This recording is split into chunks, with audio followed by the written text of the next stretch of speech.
Good morning or afternoon to you. I am filming this from my house. My daughter's in the background watching TV, so I'm quite sure that she'll interrupt us in a few minutes. We're going to do some foldable notes, and we're going to talk about the closing of the Texas frontier and the farming and ranching industry. We're going to look at the impact that those had on Texas. So since we're doing foldable notes, we'll need to fold this paper, have it in a landscape view like this, and then I'm going to make 3 vertical folds, meaning that I'm going to fold it into thirds. I guess that's 2 folds. It's in thirds though. Okay, so you pull one side over, make a crease. Then you're going to tuck this part under. Now your paper is in thirds. Then I'm going to fold it right here about 1 inch. Doesn't matter what side you're folding from. It won't matter. And then I'm going to do that same thing again. Just like this. I hope that didn't hurt your brain too much. We are done with folding. Okay. So here we go. On this side, we're going to be talking about the closing of the frontier. Closing the frontier. This includes ranching. So we're closing cattle drives and we're moving toward ranching. This column is going to be about the political effects. Political impact. Okay, this one right here, oh, you can draw lines if you're that type of person. I'm that type of person. The middle one is going to be about economic impact. And then the last one is going to be the social impact. How did it affect society? Social impact. So here's another line. Bring these down. Okay, so now we've set up our notes for the first half of it.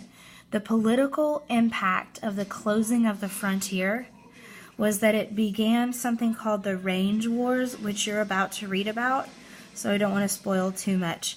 It was between farmers and ranchers.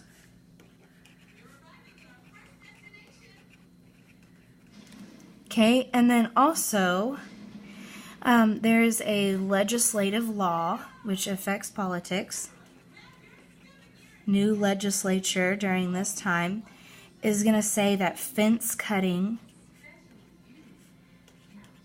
if you're cutting a fence for any reason, but usually they would do it to let their cattle through, that's going to be a felony offense. Because you're taking your cattle across someone else's land, which means that you're damaging their land and you're trespassing. So that's going to become a felony during this Unit 8 that we're looking at. Next, we have our economic impact. Because of the closing of the frontier, there's some expansion of railroads.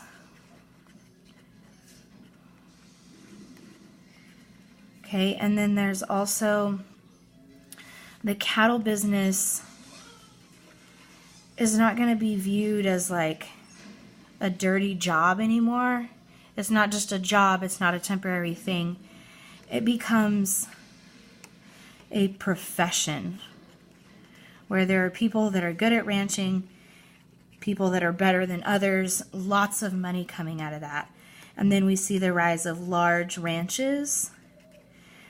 There's one, if you're just really interested in this, called the XIT Ranch. And there's a really good article about the XIT Ranch on a website called the Texas Handbook, if you're interested.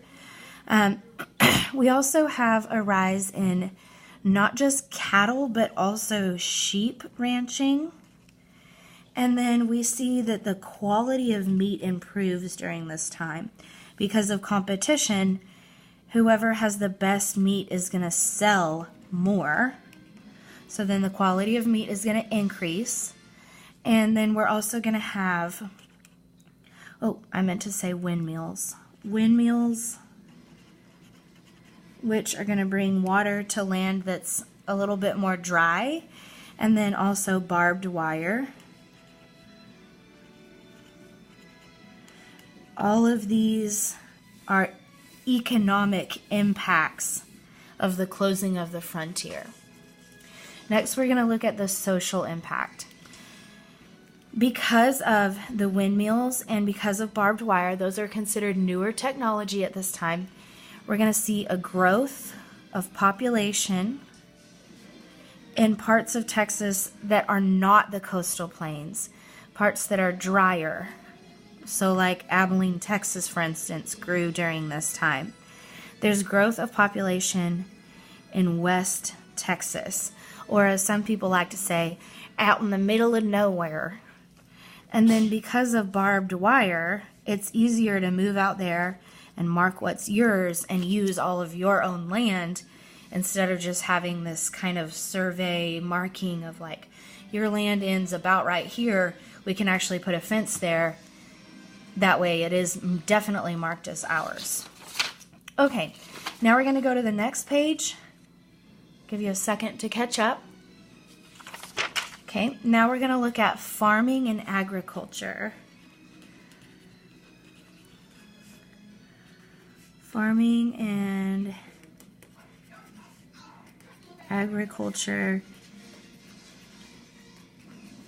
industry. And even though these are parts of Texas history, it's really just the rise of these industries that we're looking at.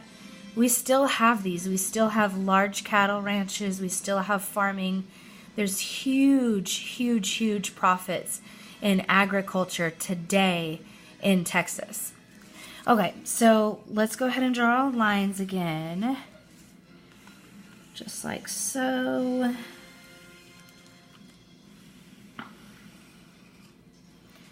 Okay, our first square is the same. Political impact. What is the political impact of farming and ranching in Texas? And then we're going to look at the economic impact. And then the social impact, just like we did on the back. Okay, so the political impact is that because people are making more money in farming and agriculture, there's going to be increased revenue, which means that because people are making more, they're paying more taxes, which benefits the state. So increased revenue for the state of Texas. That means there's more money all around for the state and the citizens. The government can provide more services because there's more money. An economic impact is that the products from Texas are being sold and transported, which means moved,